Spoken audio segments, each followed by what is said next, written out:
اما بعد من الشیطان الرجیم بسم اللہ الرحمن الرحیم یا ایہا الذین آمنوا اتقوا اللہ وذروا ما بقی من الربا ان کنتم مؤمنین فإن لم تفعلوا فأذنوا بحرب من اللہ ورسولہ وإن تبتم فلکم رؤوس اموالکم لا تظلمون ولا تظلمون صدق اللہ العظیم ان اللہ وملائکتہ یصلون علی النبی یا ایہا الذین آمنوا صلوا علیہ وسلموا تسلیما اللہم صلی وسلم علی سیدنا محمد نور الانوار وسر الاسرار وسید الابرار وعطرتہ بعدد کل معلوم لک صلاۃ و سلام علیک یا رسول اللہ صلاۃ و سلام علیک یا حبیب اللہ صلاۃ و سلام علیک یا رسول اللہ صلاۃ و سلام علیک یا سیدی یا نورا من نور اللہ صلی اللہ تعالی علیہ وسلم۔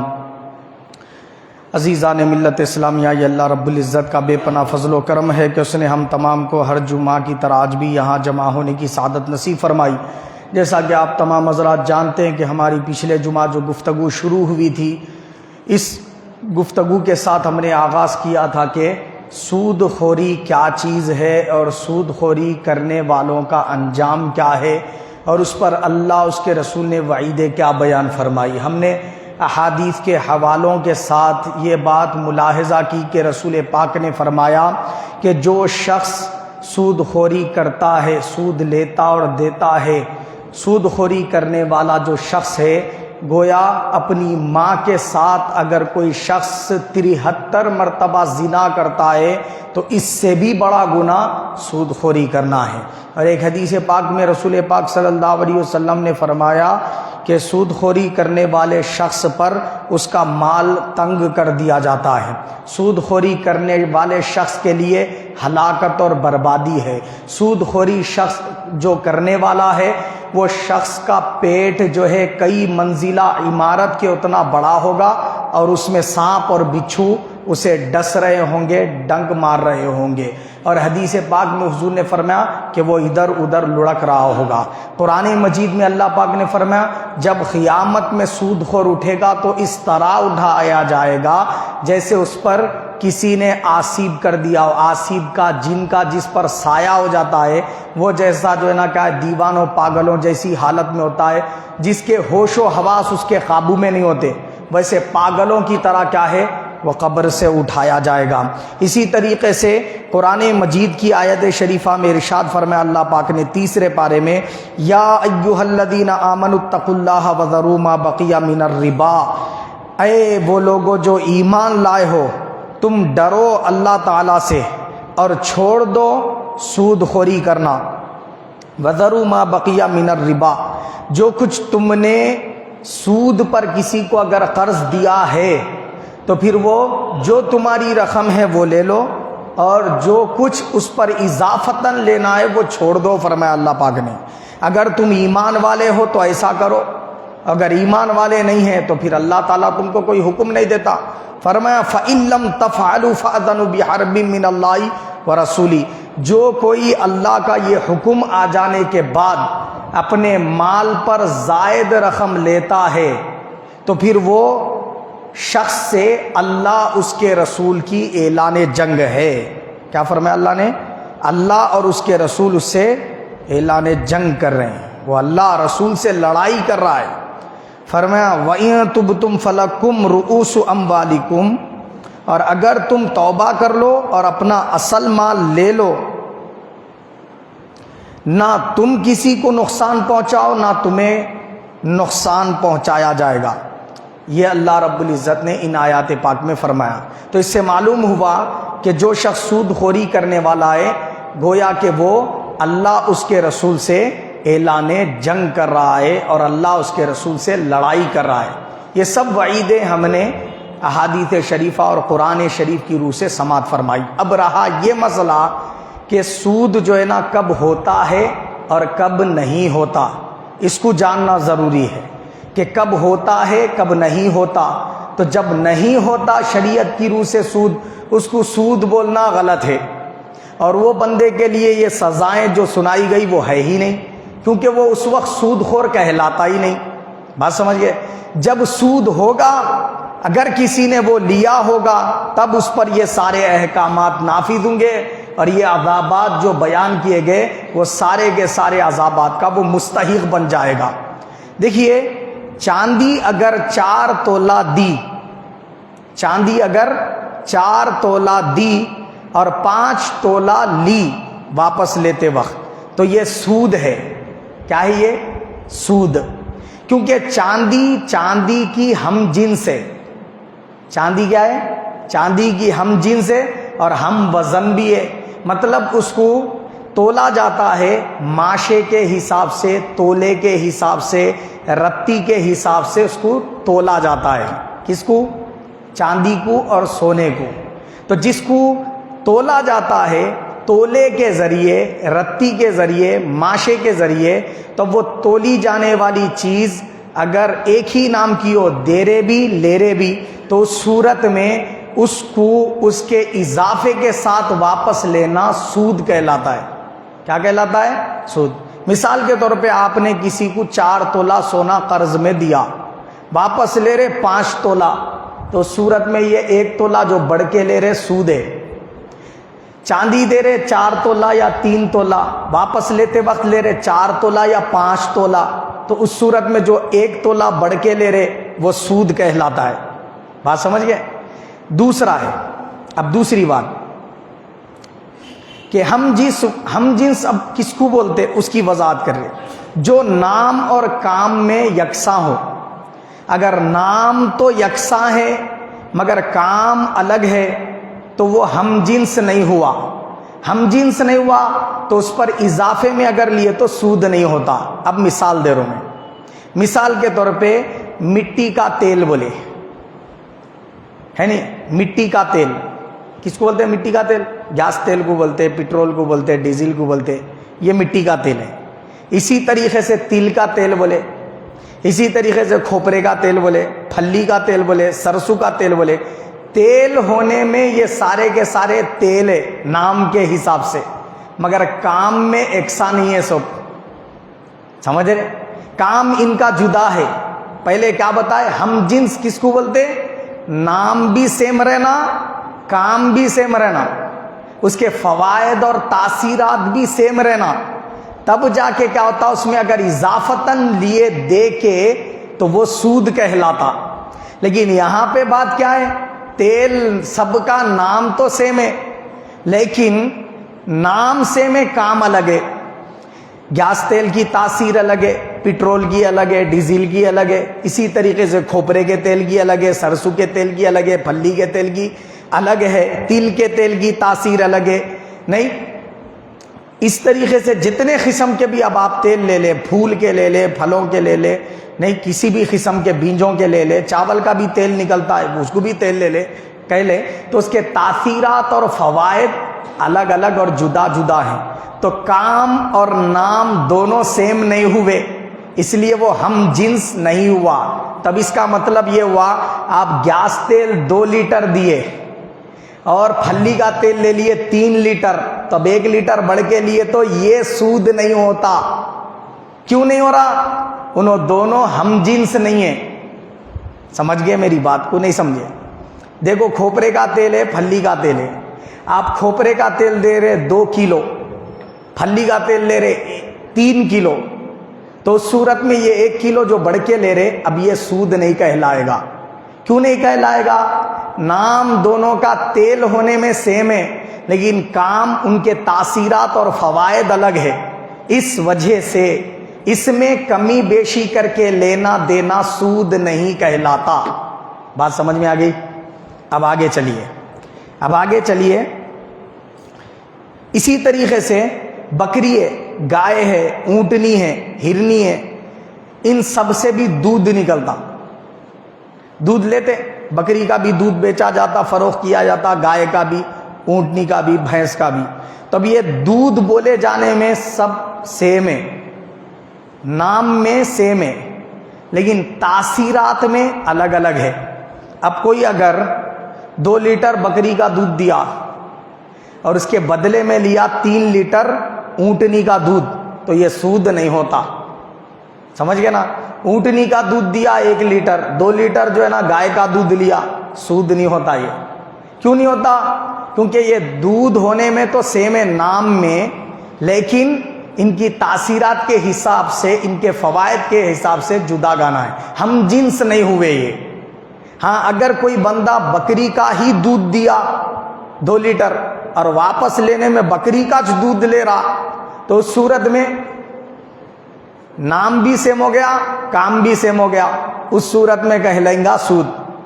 سمجھ رہے نا بات؟ آپ نہیں سمجھے؟ آگے چلیے۔ گوشت ہے، گوشت بکرے کا گوشت، مینڈے کا گوشت، ہاں پاڑے کا گوشت، اسی طریقے سے اونٹ کا گوشت۔ گوشت ہونے میں نام سیم ہے، لیکن فوائد کے حساب سے تاثیرات الگ الگ ہے۔ تب کوئی بندہ 1 کلو دیا پاڑے کا گوشت، اس کے بدلے میں بکری کا گوشت لیا ½ کلو، تو انہیں 1 کلو دے کے ½ کلو لیا، تو اس صورت میں یہ لینا کمی کے ساتھ، زیادتی کے ساتھ جائز ہے، ٹھیک ہے نا؟ اسی طریقے سے گیہوں اور جو، یہاں پہ نام دونوں کے الگ الگ ہے، گیہوں اور جو نام دونوں کے الگ الگ ہے، مگر غذائیت کے اعتبار سے دونوں کا کام سیم ہے، یہ بھی بھوک مٹانے کے لیے استعمال ہوتا، وہ بھی۔ تو اب اس صورت میں 1 من گیہوں دیا کوئی بندہ اور 2 من جو لیا، یا 1 من جو لے کے 2 من گیہوں لیا، سود نہیں ہوتا ہو۔ کیوں نہیں ہوتا؟ اس لیے کہ یہ دونوں کا نام الگ الگ ہے، کام سیم ہے، سمجھئے؟ تو میں یہ بات پہلے بتا دیا کہ ہم جنس اگر کوئی چیز ہے، ہم تولا بھی ہے، جنس بھی ایک ہی رہنا، نام بھی ایک ہی رہنا، کام بھی ایک ہی رہنا، تو اس صورت میں کیا بات بتائی گئی تھی کہ اس کو اگر کمی زیادتی کے ساتھ لیے دیے تو تب سود ہوتا، لیکن یہاں پر نام سیم ہے، کام الگ ہو جا رہا، کام سیم ہے، نام الگ ہو جا رہا، اس صورت میں سود نہیں ہوتا۔ سمجھ گئے نا بات آپ؟ کسی شخص نے انڈے دیسی مرغی بھی مرغی چھے، پولٹری فارم کی مرغی بھی مرغی چھے، مگر مرغی تو بول رہے نام دونوں کا سیم ہے، مگر کام اور فوائد وہ انڈے کے جدا جدا ہے۔ سمجھ گئے بات آپ؟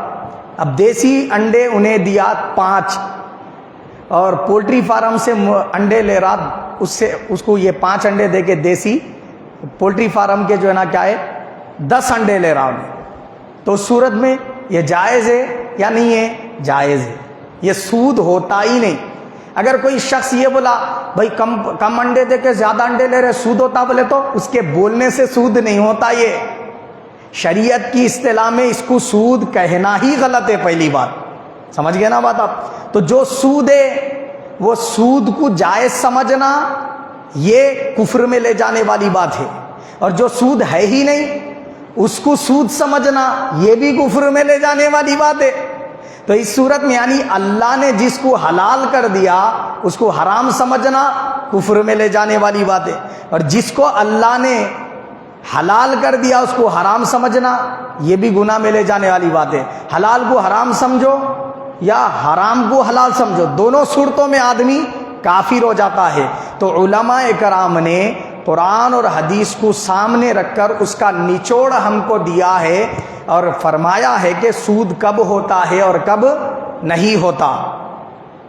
اسی طریقے سے بتایا کہ ناپ تول کی چیز نہیں ہے، بلکہ مثال کے طور پر کوئی شخص کافر ہے، اگر کافر ہے، حربی کافر ہے، ویسے شخص سے اگر لین دین میں کمی زیادتی کی جائے تو صورت میں یہ سود ہی نہیں ہے۔ کیا ہے؟ سود ہے ہی نہیں۔ کیا بات بتائے؟ حربی کافر، کس کو بولتے حربی کافر؟ اس کافر کو حربی کافر بولتے جو مسلمان کے جان و مال، عزت و آبرو کو نقصان پہنچانے کی ہمیشہ فکر میں رہتا، اس کو کیا بولتے؟ حربی کافر بولتے۔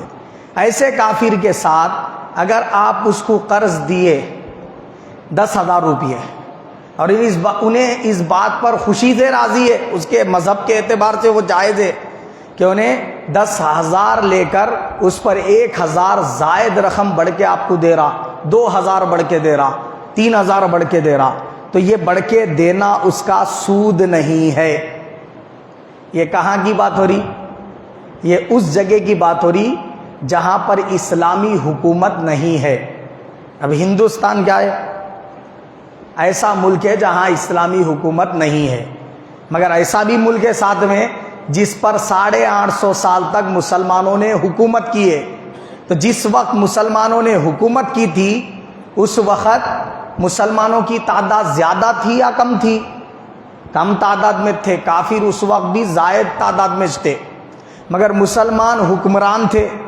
تو بات یہ بتائی گئی جہاں پر مسلمانوں کی تعداد کافروں کی تعداد سے زائد اور مسلمان وہاں پر غالب ہوں، حکمران ہوں اور اسلامی قوانین نافذ کر رہے ہوں، اس کو بولتے دارالاسلام۔ تو اگرچہ کہ ہندوستان پر مسلمانوں نے 850 سال حکومت کی، مگر اس کے باوجود یہ دارالاسلام نہیں ہے۔ سمجھ گئے آپ کیا ہے؟ پھر صاف صاف آپ کو معلوم یہ بات ظاہر ہو گئی کہ یہ دارالکفر ہے، یعنی یہاں کے حکومت کے لوگ بھی کافر ہیں اور یہاں پر جو موجود ہے وہ بھی کافرین ہیں، اور ہر وقت یہ پلاننگ کرتے ہی رہتے ہیں کہ مسلمانوں کو کیسا جانی مالی نقصان پہنچایا جائے اور کس طریقے سے مسلمانوں کو تکلیف دی جائے اور کس طریقے سے مسلمانوں کو اپنے مذہب میں کنورٹ کیا جائے اور کیسے اسباب اور ذرائع استعمال کیے جائیں کہ مسلمان تنگ آ کر دیش چھوڑ کر چلے جائیں۔ ہے نہیں؟ یہ کر رہے کوششیں، یہ جستجو جاری ہے کہ نہیں ہے؟ ایسے کافرین کو بولتے حربی کافرین۔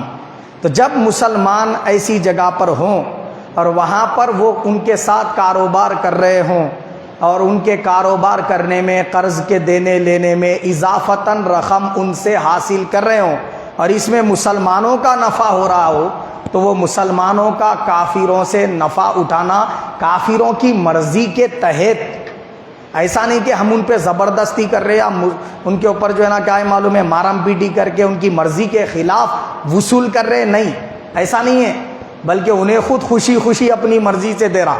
اب آپ بینک میں فکس ڈپازٹ کریں پیسے، کتنے 3 لاکھ روپے، 4 لاکھ روپے، 5 لاکھ روپے، جو بھی آپ فکس ڈپازٹ کر دیے، اب وہ 1 سال کے بعد یا ہر مہینہ فکس ڈپازٹ کرنے کے بعد ہر مہینہ آپ کو 600 روپے 700 روپے آپ کو آتے رہتے بینک میں، ہر لاکھ روپے پہ آتے رہتے، نہیں آتے رہتے۔ اب یہ جو آ رہے اضافتاً رقم، آپ کے پیسے تو رکھے ہوئے کتنے ہیں؟ 1 لاکھ روپے، 4 لاکھ روپے، 5 لاکھ روپے، ہر لاکھ روپے پہ 600 700 روپے جو آ رہے اضافتاً رقم، اب وہ رقم سود ہے یا نہیں ہے؟ اگرچہ کہ ان لوگ کیا بول کے دے رہے آپ کو؟ انٹرسٹ بول کے دے رہے، مگر اس کے باوجود وہ سود ہے ہی نہیں۔ اس کو سود بولنا ہی شریعت کی اصطلاح میں غلط ہے۔ بات سمجھ گئے نہیں سمجھ گئے؟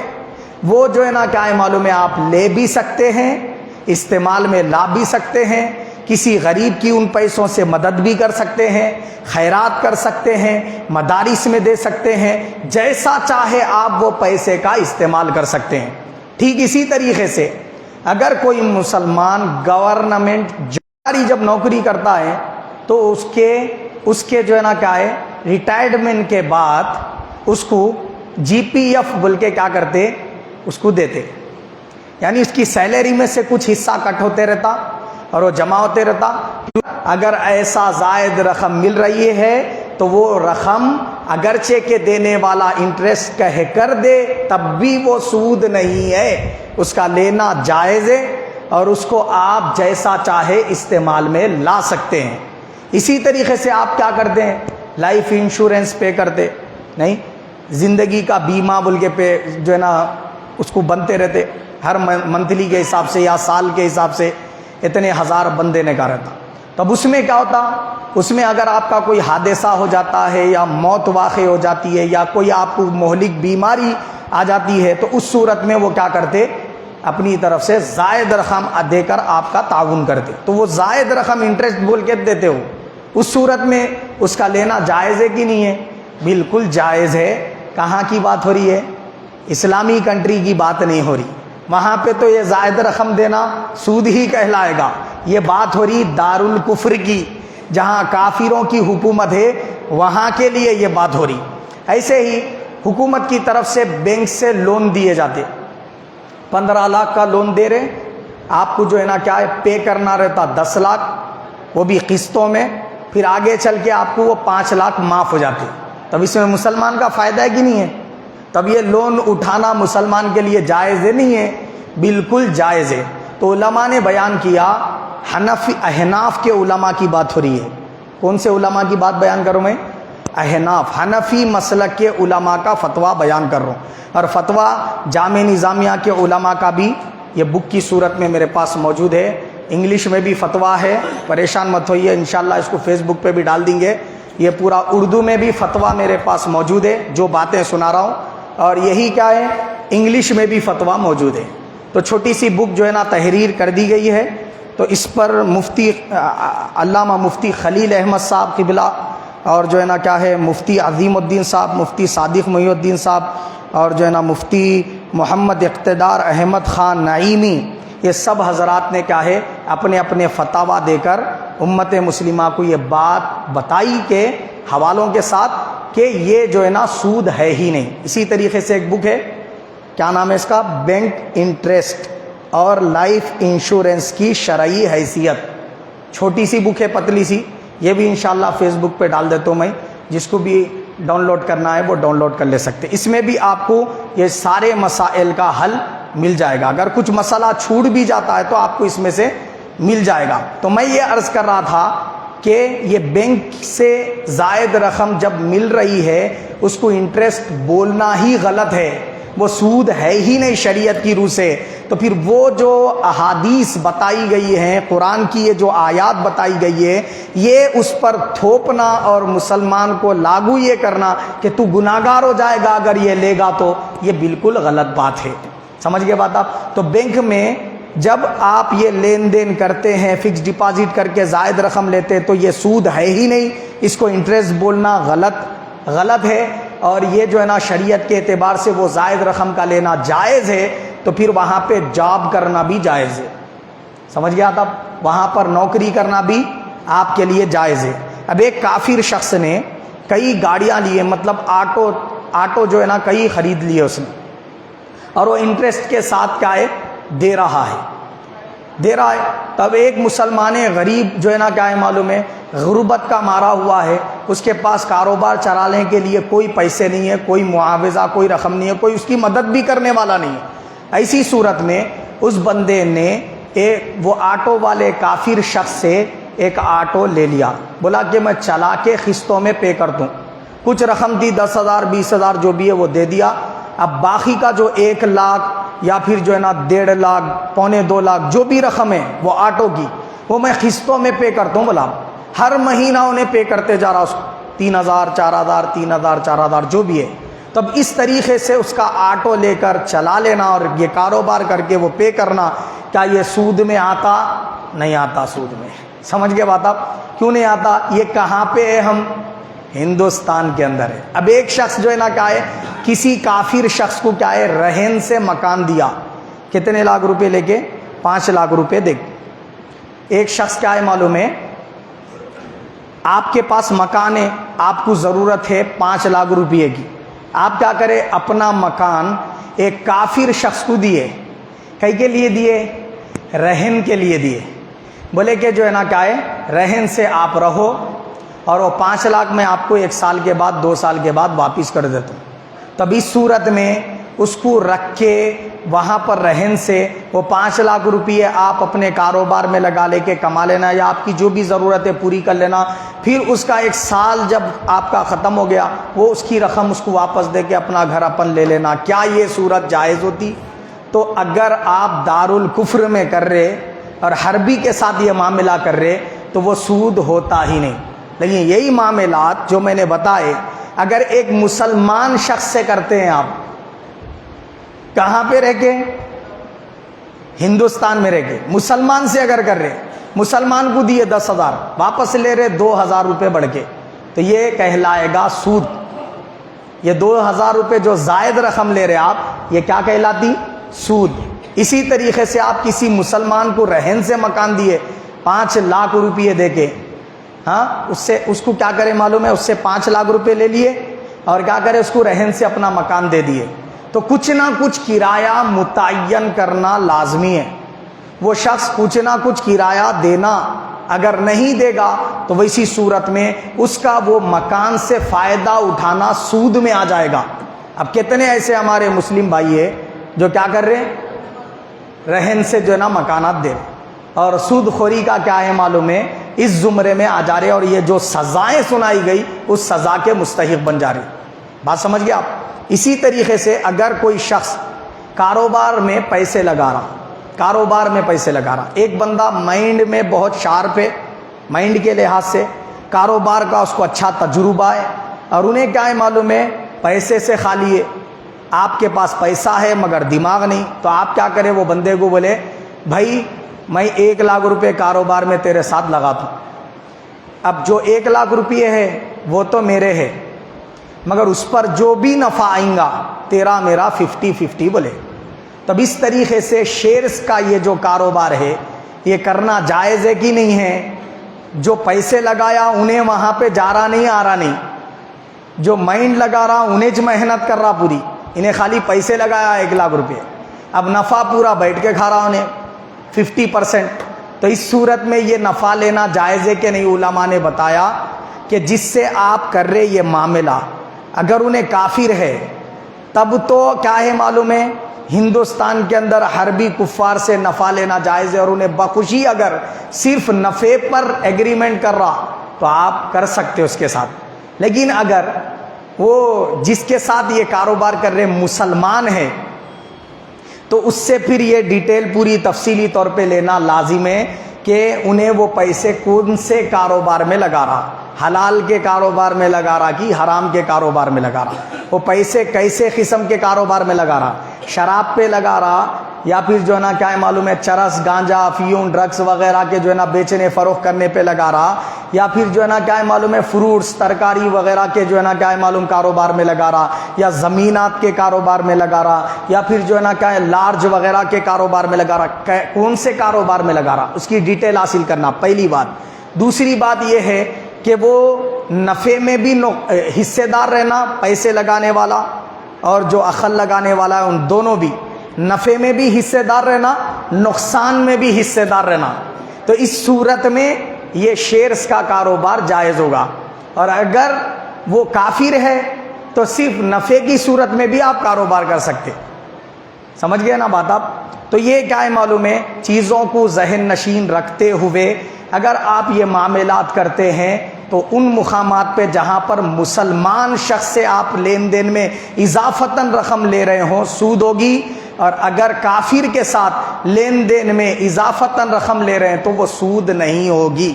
بات سمجھ گئے؟ اس کو سود کہنا بالکل غلط ہے۔ اللہ تعالیٰ سے دعا ہے کہ اللہ پاک مجھے بھی اور آپ سب کو بھی حق کو قبول کرنے، اس پر عمل کرنے کی توفیق عطا فرمائے، اور ہم سب کا خاتمہ بالخیر فرمائے، ہم سب کو ہر مسلمان کو اسلام پر زندہ رکھے، ایمان پر موت نصیب فرمائے، آمین ثم آمین وما علینا۔